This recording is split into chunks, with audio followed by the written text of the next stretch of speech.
कंग्रेसमा नयाँ मापदण्ड, केन्द्रीय सदस्यमा मनोनित 10 महिला समानुपातिकको दौडबाट आउट। राप्रपाको कार्यालय भवन हटाउन काठमाडौँ महानगरको माइकिङ। स्वास्थ्य मन्त्रालयले सरकारी अस्पतालमा पठायो निशुल्क सिटामोल। समानुपातिकको बन्द सूची परिमार्जन हुन्छ भन्दै नेपाली कंग्रेसका महामन्त्री गगन कुमार थापाले भने डेङ्गुबाट एकै दिन 2 जनाको मृत्यु, सक्रिय संक्रमित 28,000 नागे।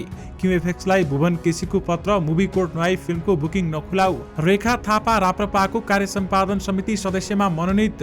रविन्द्र मिश्र राप्रपा गएपछि मिलन पाण्डे समूहसँग विवेकशीलले थाल्यो छलफल। नेपाली रुपैयाँ झनै कमजोर, डलरको मूल्य 131 रुपैयाँ नाग्यो। डेङ्गुले फस्टायो नरिवल पानी, किवी, अम्बा र मेवाको व्यापार। कक्षा 11 को ग्रेड वृद्धि परीक्षाको नतिजा सार्वजनिक। राष्ट्रपतिले सर्वसाधारणलाई दशैंको टीका लगाइदिने, माफी नमागेसम्म 10 बुँदेलाई टिकट नदिने केपी ओलीको अडान। चाडपर्वका नाममा फुटपाथ व्यापारप्रति लचिलो हुन सकिँदैन भन्दै काठमाडौँ महानगरपालिकाका मेयर बालेन शाहले भने 38 वर्ष अघि नै खारेज भएको थियो फेवातालको 900 रोपनी अवैध दर्ता। एकै दिन प्रति तोला 1200 रुपियाँले बढ्यो सुनको मूल्य, कतिमा हुँदैछ कारोबार, यसबारे पुरै जानकारी। मिसेस नेपाल पिसको मानार्थ उपाधि। अभिनेत्री रिचा शर्मालाई राजनीतिमा भ्रष्टाचारी प्रवृत्ति छ, नेताहरूले विश्वास गुमाउँदैछन् भन्दै माधव कुमार नेपालले भने देशको अवस्था भयावह छ भन्दै नेकपा एमालेका अध्यक्ष केपी शर्मा ओलीको भनाई। देशभर 177 जना सक्रिय संक्रमित, पछिल्लो 24 घण्टामा 45 जनामा कोरोना संक्रमण पुष्टि। एमाले देशभक्त पार्टी हो, चुनावपछि हाम्रो सरकार बन्छ भन्दै शंकर पोखरेलले भने। दर्शक महानुभावहरू नमस्कार। स्मार्ट खबरको न्यूज बुलेटिनमा यहाँहरूलाई हार्दिक स्वागत छ। म आरण्य उपाने। आज मिति विक्रम सम्वत 2079 साल असोज 14 गते शुक्रबार, इस्वी सम्वत 2022 सेप्टेम्बर 30 तारिक। सदाको चाहिँ आज पनि हामी उपस्थित भइसकेका छौँ आजका मुख्य समाचारहरू लिएर। हामीलाई अन्तिमसम्म हेर्नुहोला अनि हाम्रो मेहनतका लागि यो भिडियोमा एउटा लाइक अवश्य गर्नुहोला। दर्शक महानुभावहरू, पल पलको न्युज अपडेटका लागि हाम्रो च्यानललाई सब्स्क्राइब गरी नजिकै आउने बेल आइकनलाई क्लिक गर्नुहोला। कहाँबाट हेर्दै हुनुहुन्छ अनि के कस्तो लाग्दैछ आफ्ना कुराहरू तलको कमेन्ट बक्समा कमेन्ट गर्नुहोला। दैनिक रूपमा हेर्नुहुन्छ भने रेगुलर भनेर लेख्नुहोला। आज पहिलोचोटि हो भने फर्स्ट टाइम लेखिदिनुहोला। दर्शक महानुभावहरू, देशभित्रबाट हेर्नु भएको छ भने आफ्नो गाउँ ठाउँ सहर अनि जिल्लाको नाम लेखिदिनुहोला। विदेशबाट हामीलाई हेर्नु भएको छ भने कुन देशबाट हेर्नु भएको छ त्यो कुरा पनि तलको कमेन्ट बक्समा कमेन्ट गरिदिनुहोला। आउनुहोस् दर्शक महानुभावहरू, आजका मुख्य समाचार सुरु गरौँ। चाडपर्वका नाममा फुटपाथ व्यापार प्रति लचिलो हुन सकिँदैन भन्दै मेयर बालेन शाहले भनेको प्रसङ्गबाट। काठमाडौँ महानगरपालिकाले चाडपर्वका बेलामा फुटपाथमा व्यापार गर्ने व्यवसायहरूका लागि लचिलो हुन नसक्ने बताएको छ। महानगरपालिकाका मेयर बालेन शाहले आफ्नो फेसबुकमा लामो स्टाटस लेख्दै फुटपाथमा पहिलो अधिकार पैदल यात्रीको हुने बताएका छन् र सडक व्यापारले पैदल मार्गमा हिँड्ने यात्रुलाई बाधा गरेको कुरा सर्वसाधारणले महसुस गरेको विषय हो। त्यसैले सडक किनारमा निर्बाध हिँड्न पाउने पैदल यात्रीको अधिकार स्थापित गराउन महानगरले आफ्ना क्रियाकलाप आंशिक रूपमा होइन पूर्ण र दीर्घकालीन रूपमा सञ्चालन गर्नेछ भन्दै मेयर बालेनले भनेका छन्। यो कार्यक्रम पर्व विशेष वा अन्य कारण विशेष स्थगित हुने वा लचिलो नहुने कुरा समेत स्पष्ट पार्न चाहन्छौँ भन्दै बताइएको छ। पैदल यात्रीका लागि पर्वका समयमा फुटपाथ अझ बढी आवश्यक पर्ने भन्दै मेयर शाहले अन्य समयभन्दा यो बेलामा ज्येष्ठ नागरिक, बालबालिका, अपङ्गता भएका व्यक्ति, गर्भवती महिलाहरू किनमेलका लागि घर बाहिर निस्कने बताएका छन्। उहाँहरूको पैदल यात्रा सुरक्षा महानगरपालिकाको जिम्मेवारी हो भन्दै उहाँले बताउनु भएको हो। नेकपा एमालेका पदाधिकारीको बैठक राति 2:30 बजेसम्म चलेको थियो। प्रतिनिधि सभा र प्रदेशसभा निर्वाचनमा उम्मेद्वार छनौटको विषयमा छलफलमा 10 विदेश समझदारी मार्फत पार्टीमा रहेका नेताहरूका बारेमा बारम्बार कुरा पनि उठेको थियो। छलफलका क्रममा अध्यक्ष केपी शर्मा ओलीले 10 विदेश सहमति मार्फत पार्टीमा बसेका नेताहरूको नाम आउने बित्तिकै उनीहरूको बारेमा थप छलफल गर्नुपर्ने धारणा राखे। पार्टी अध्यक्षलाई नै प्रधानमन्त्रीबाट बर्खास्त गर्न हस्ताक्षर गरेका नेताहरूलाई बिना कुनै आत्मालोचना कसरी टिकट दिने छलफलमा ओलीको भनाई उद्धृत गर्दै एक नेताले भने उहाँहरूले त्यतिखेर हामीबाट गम्भीर गल्ती भयो भनेर लिखित रूपमा आत्मालोचना गर्नुपर्छ, नत्र फेरि पनि पार्टीलाई धोका दिने सम्भावना हुन्छ भन्दै उहाँले बताउनु भएको हो। यानि कि माफी नमागेसम्म 10 बुँदेलाई टिकट नदिने केपी ओलीको अडान रहेको छ। राष्ट्रपति विद्यादेवी भण्डारीले सर्वसाधारणलाई दशैंको टीका लगाइदिने भएकी छिन्। राष्ट्रपति कार्यालय शीतल निवास अनुसार दशमीको दिन 19 गते दिउँसो 2 देखि 3 बजेसम्म मन्त्री, प्रदेश प्रमुख, न्यायाधीश, संघीय संसदका सदस्य, संवैधानिक निकायका पदाधिकारी एवं विशिष्टहरूलाई समय छुट्याइएको छ। 3 देखि 5 बजे इच्छुक सर्वसाधारणले राष्ट्रपतिबाट दशैंको टीका लगाउन सक्नेछन्। नेपाली मुद्रा थप कमजोर बनेको छ। पछिल्लो केही दिन यता डलरको मूल्यले एकपछि अर्को नयाँ रेकर्ड कायम गर्दा नेपाली मुद्रा लगातार कमजोर बन्दै गएको छ। पछिल्लो पटक अमेरिकी केन्द्रीय बैंक फेडरल रिजर्भ फेडले ब्याज दर बढाएसँगै बढ्न लागेको डलरको मूल्यले पनि नेपाली रुपैयाँको इतिहासकै कमजोर बनेको हो, यानि कि नेपाली रुपैयाँ कमजोर बनेको छ। गत शुक्रबार करिब 2 महिना अगाडिको मूल्यबाट माथि लागेको डलरको मूल्य त्यसयता भने हरेक दिन जसो बढेर नयाँ रेकर्ड बनाउँदै गएको छ। आजका लागि अमेरिकी डलरको विनिमय दर बिक्री दर 130.81 पैसा पुगेको छ भने यस्तै राष्ट्र बैंकले तोकेको खरिद मूल्य 131 रुपैयाँ 41 पैसा रहेको छ। विवेकशील साझा पार्टीका अध्यक्ष रविन्द्र मिश्र पक्ष राष्ट्रिय प्रजातन्त्र पार्टीमा गएपछि विवेकशील साझा पार्टीले पूर्व सहकर्मीहरूसँग एकताका लागि छलफल थालेको छ। मिश्रले राष्ट्र संस्थाको कालत गर्दै संघीयता खारेजी र धर्मनिरपेक्षतामा जनमत संग्रह हुनुपर्ने माग सहितको मार्ग परिवर्तन दस्तावेज ल्याएपछि चर्किएको संघर्षका बेलामा संयोजक मिलन पाण्डेको नेतृत्वमा एउटा समूह पार्टीबाट अलग पाएको थियो। हाल विवेकशील साझा पार्टीका प्रवक्ता रहेका प्रकाश चन्द्र परियार भन्छन्, मिलन पाण्डेजीहरूले पहिले जुन माग उठाएर संघर्ष गरिरहनु भएको थियो त्यो विषय उठाउने व्यक्ति नै यहाँ नरहेपछि स्वतः हामी एक ठाउँ भइसक्यौं भन्दै बताइएको छ। उनले अब पार्टीमा केही राजतन्त्रवादी बाँकी रहे उनीहरूलाई कारबाही गरिने समेत बताएका छन्। यानि कि रविन्द्र मिश्र राप्रपामा गएपछि मिलन पाण्डे समूहसँग विवेकशीलले छलफल थालेको छ।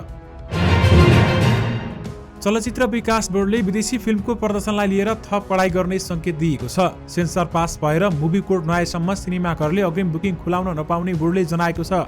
बोर्डका अध्यक्ष भुवन केसीले बिहीबार मुलुकको सबैभन्दा ठूलो मल्टिप्लेक्स सिनेमा चेन क्युएफएक्सलाई पत्र काट्दै मुभी कोड र डिस्ट्रिब्युसन कोड नराखी फिल्मको 16 टिकट बुकिङ नखोल्न भनेको छ। क्युएफएक्सले शुक्रबारदेखि रिलिज हुने बलिउड फिल्म विक्रम वेदाको सो बिहीबार सार्वजनिक गरेपछि बोर्ड अध्यक्ष केसीले पत्र काटेका थिए।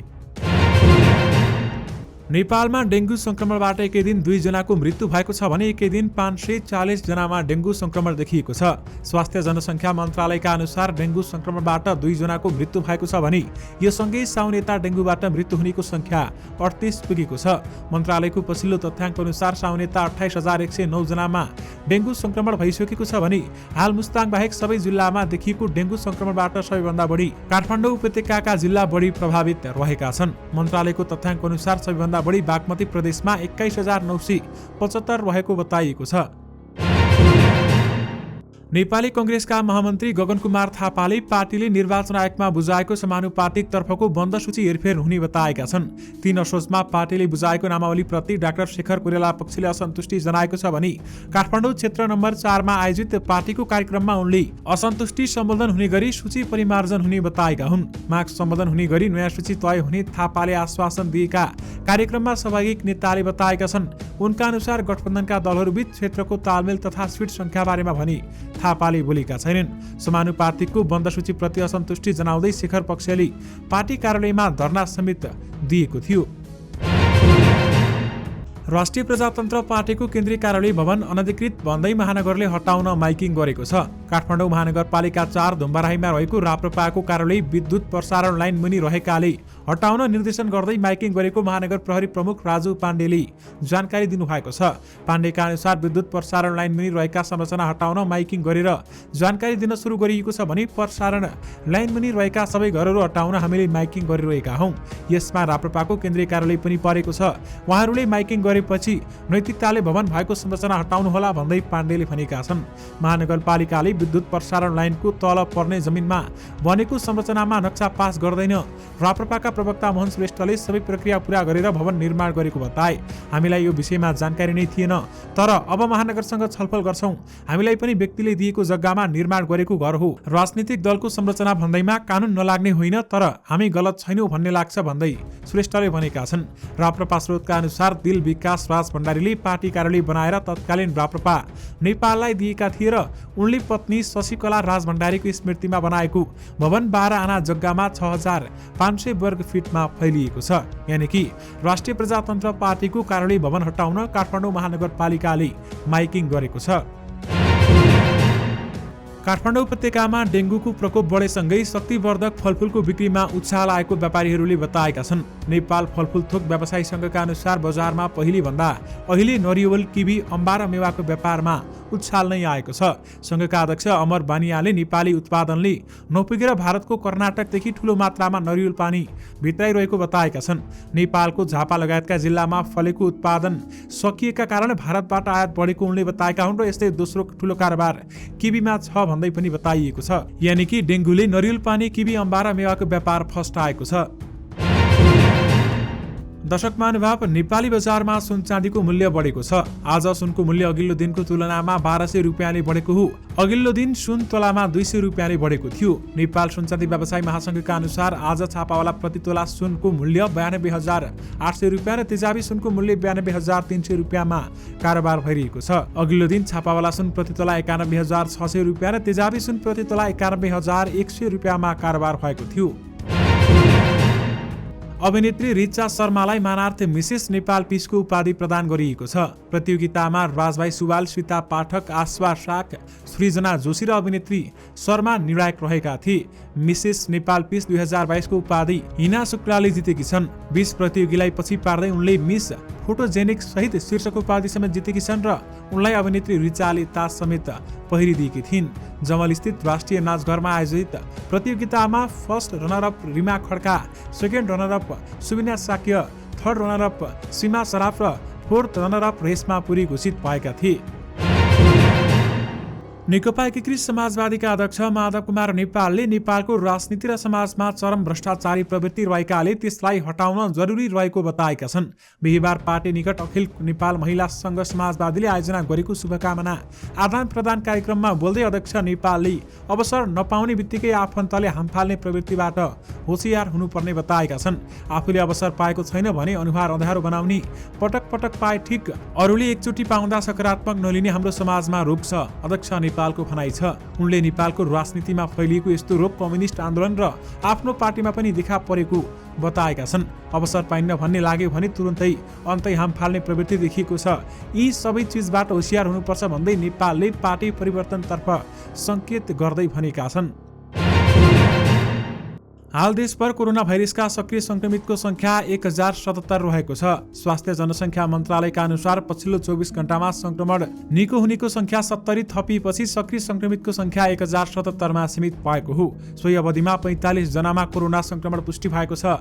मन्त्रालयका अनुसार 2678 जनामा गरिएको परीक्षणका क्रममा 45 जनामा कोरोना संक्रमण पुष्टि भएको हो भने पछिल्लो 24 घण्टामा संक्रमणबाट मृत्युदर भने 0 रहेको छ। नेकपा एमालेका अध्यक्ष एवं पूर्व प्रधानमन्त्री केपी शर्मा ओलीले देशको अवस्था भयावह रहेको बताएका छन्। निजी निवास बालकोटमा आयोजित पार्टी प्रवेश कार्यक्रमलाई सम्बोधन गर्दै ओलीले यस्तो बताएका हुन्। अध्यक्ष ओलीले देशको अवस्था देखेर आम नागरिकहरू दिक्क भएको बताएका छन्। उनले आगामी मङ्सिर 4 गते हुने प्रतिनिधि र प्रदेश सभाको निर्वाचन देश विकासको निर्णायक निर्वाचन भएकाले नेकपा एमालेलाई जिताउनुको विकल्प नरहेको बताएका हुन्। उनले सरकार गठबन्धन गर्नेदेखि राष्ट्रपति, उपराष्ट्रपति, सभामुख, प्रधानमन्त्री गठन गर्ने कुरा निर्वाचनले तय गर्ने भएकाले देशको विकास गर्ने पार्टीलाई छानेर मतदान गर्न आह्वान गरे। अध्यक्ष ओलीले देश बनाउने कुरामा शक्ति सन्तुलनको अवस्थालाई जनताको विकासको पक्षमा पार्न, राष्ट्रियता, शान्ति, सुव्यवस्थाको पक्षमा पार्न र विकासको गतिविधिलाई अघि बढाउन नेकपा एमाले बाहेक अन्य कुनै राजनीतिक शक्ति नरहेको समेत जिकिर गरेका छन्। यानि कि देशको अवस्था भयावह छ भन्दै नेकपा एमालेका अध्यक्ष केपी शर्मा ओलीको भनाइरहेको छ। पोखरा महानगरका मेयर धनराज आचार्यले केही दिनअघि फेवाताल किनार बाहिर 65 मिटरसम्म नयाँ संरचना नबनाउन निर्देशन दिएका थिए। केही व्यवसायीले त्यसको प्रतिवाद गरे। उनीहरूले फेवातालको पानीभित्र पनि आफ्नो जग्गा रहेको दावी गर्दै नछाड्ने चेतावनी पनि दिए। मेयर आचार्य भने सर्वोच्च अदालतको आदेश पढ्न र पालना गर्न सुझाव दिँदै थिए। पोखराका केही व्यवसायीले फेवातालको पानीमुनि पनि आफ्नो नाममा जग्गा रहेको भन्दै लाल पूर्जा देखाउने गरेका छन्। ती व्यवसायीले 2032 सालमा पानीभित्रको जमिन आफ्नो नाममा दर्ता गराएर लाल पूर्जा बनाएका रहेछन्। तर उनीहरूले देखाउने गरेको लाल पूर्जा 38 वर्ष अघि नै खारेज भएको पाइएको छ। घटनाक्रम हेर्दा 2032 सालमा पोखरा आएको नाप जाँच टोलीले फेवातालको 518 कितामा रहेको 916 रोपनी भन्दा बढी जग्गा विभिन्न व्यक्तिका नाममा दर्ता गरिएको थियो। तर उक्त दर्ता 2041 सहित 12 गते नै मन्त्री परिषद स्तरीय निर्णयबाट खारेज गरिएको थियो। नापी विभागले खटाएको जग्गा नाप जाँच टोलीले फेवाताल मुनिको जग्गा व्यक्तिका नाममा दर्ता गरेको भन्दै विरोध भएपछि तत्कालीन सरकारले उक्त दर्ता खारेज गर्ने निर्णय समेत गरेको थियो। यानि कि 38 वर्ष अघि नै फेवातालको 900 रोपनी अवैध दर्ता खारेज भएको थियो। राष्ट्रिय परीक्षा बोर्ड परीक्षा नियन्त्रण कार्यालयले कक्षा 11 को ग्रेड वृद्धि परीक्षाको नतिजा सार्वजनिक गरिसकेको छ। यस बारेमा तपाईहरुलाई जानकारी नै छ। कार्यालयले गत जेठ 29 गते असार 6 गतेसम्म लिएको परीक्षामा 11,633 सहभागी भएको जनाएको छ। कार्यालयले सार्वजनिक गरेको नतिजा अनुसार ग्रेड वृद्धितर्फ 10,353 जना सहभागी भएका थिए भने आंशिकतर्फ 1,280 जना विद्यार्थी सहभागी भएका थिए। अभिनेत्री रेखा थापा राष्ट्रिय प्रजातन्त्र पार्टीको केन्द्रीय कार्य सम्पादन समिति सदस्यमा मनोनित भएकी छन्। पार्टी अध्यक्ष राजेन्द्र लिङदेनले रेखा थापालाई केन्द्रीय कार्य सम्पादन समिति सदस्यमा मनोनयन गरेका हुन्। गत मङ्सिरमा भएको पार्टीको अधिवेशनमा थापा लिङदेन समूहबाट महामन्त्रीको उम्मेद्वार थिइन्, तर उनी कुन्ती कुमारी शाहीसँग पराजित भएकी थिइन्। पार्टी अध्यक्ष लिङदेनले थापालाई यसअघि केन्द्रीय सरकारमा मनोनित पनि गरेका थिए। स्वास्थ्य जनसङ्ख्या मन्त्रालयले पारासिटामोलको कुनै अभाव नभएको जनाएको छ। एक प्रेस विज्ञप्ति जारी गर्दै मन्त्रालयले काठमाडौँ उपत्यकाका सरकारी अस्पतालमा पारासिटामोल निशुल्क वितरण भएको जनाएको छ। पारासिटामोल औषधि आपूर्ति व्यवस्था सहज बनाउँदै विभिन्न स्वास्थ्य संस्थालाई निशुल्क वितरणका लागि औषधि उपलब्ध गरिएको छ भन्दै विज्ञप्तिमा भनिएको छ। विभिन्न औषधि तथा भण्डारण केन्द्रहरूमा औषधि भण्डारण गरी राखिएको र आवश्यकता अनुसार आपूर्तिको व्यवस्था मिलाइएको बताइएको छ। त्यसैगरी निजी स्वास्थ्य संस्था, फार्मेसी, औषधि उद्योगलाई पारासिटामोलको उत्पादन र आपूर्ति व्यवस्था सहज बनाउन सहजीकरण पनि भइरहेको मन्त्रालयको भनाइरहेको छ। डेङ्गु संक्रमणको कारण अहिले बजारमा पारासिटामोलको अभाव रहेको छ। काठमाडौँ उपत्यकामा सबैभन्दा बढी फैलिएको डेङ्गु 77 जिल्लामा पुगिसकेको छ। मन्त्रालयको तथ्याङ्क अनुसार हालसम्म 28,000 संक्रमित र 36 जनाको डेङ्गुको कारणले मृत्यु समेत भइसकेको छ। नेपाली कांग्रेसले पछिल्लो पटक केन्द्रीय सदस्यमा मनोनित भएकाहरूलाई समानुपातिकको बन्द सूचीमा नराख्ने मापदण्ड बनाएको छ। संसदीय बोर्डको बिहीबार बसेको बैठकले सभापति शेरबहादुर देउवाले पछिल्लो पटक मनोनित गरेका 10 केन्द्रीय सदस्यलाई समानुपातिकतर्फ नराख्ने निर्णय गरेको हो। साउन 31 मा सभापति शेरबहादुर देउवाले केन्द्रीय समिति विस्तार गर्ने क्रममा 10 महिला थपेका थिए। कांग्रेसको निर्णय अनुसार केन्द्रीय सदस्यहरू किरण यादव, राधा घले, धना खतिवडा, उर्मिला थपलिया, रुक्मणी कोइराला, कल्याणी रिजाल, गोमा भट्टराई, गंगा शाही, लक्ष्मी खतिवडा र सीता देवकोटा समानुपातिकको उम्मेद्वार बन्न नपाउने भएका छन्। साथै 6 भातृ संस्थामा मनोनित भएका अध्यक्षलाई पनि समानुपातिकको उम्मेद्वार नबनाउने मापदण्ड बनेको एक पदाधिकारीले जानकारी दिएका छन्। उनले भनेका छन्, समानुपातिकतर्फ उम्मेद्वार नहुने निर्णय गरिएको हो र यो निर्णयले प्रत्यक्षतर्फको उम्मेद्वार हुन भने रोक्दैन भन्दै बताइएको छ। यानि कि कांग्रेसमा नयाँ मापदण्ड अपनाइएको छ भने केन्द्रीय सदस्यमा मनोनित 10 महिला समानुपातिकको दौडमा आउट भएका छन्। नेकपा एमालेका महासचिव शङ्कर पोखरेलले वामपन्थी आन्दोलनको मुख्य शक्ति नेकपा एमाले नै भएको दावी गरेका छन्। काठमाडौँमा आयोजित पार्टी प्रवेश कार्यक्रमलाई सम्बोधन गर्दै उनले कम्युनिस्ट पार्टीका निर्माणका लागि सबै कम्युनिस्ट कार्यकर्ता एमालेमा समाहित हुनुपर्ने बताएका छन्। उनले गत स्थानीय निर्वाचनले नेपालको मुख्य पार्टी कुन हो भन्ने निर्क्युल गरिएकाले कोही पनि अन्य पार्टीमा अल्मलिनु नपर्ने बताएका छन्। उनले भनेका छन्, मुलुकको सबैभन्दा ठूलो पार्टी भएर हाम्रो पार्टीलाई षड्यन्त्रपूर्वक सरकारबाट बाहिर राख्ने काम भएको छ। यो षड्यन्त्रलाई आगामी निर्वाचनबाट पराजित गरी एमाले सरकार गठन गर्ने गरी विजय प्राप्त गर्नतर्फ लाग्नुपर्छ। एमाले विरुद्धको घेराबन्दीमा देशभक्तिमाथिको घेराबन्दी भएको उल्लेख गर्दै स्वाधीनता, स्वाभिमानमाथिको घेराबन्दी भएको उनको भनाइरहेको छ। दर्शक महानुभावहरू, यो सँगै तपाईहरुमाझ आजका सबै मुख्य समाचारहरू राखिसकेका छौं। फेरि पनि तपाईहरुमाझ नयाँ मुख्य समाचारको साथमा उपस्थित हुने नै छौं। अहिलेलाई भने मलाई बिदा दिनुहोस्।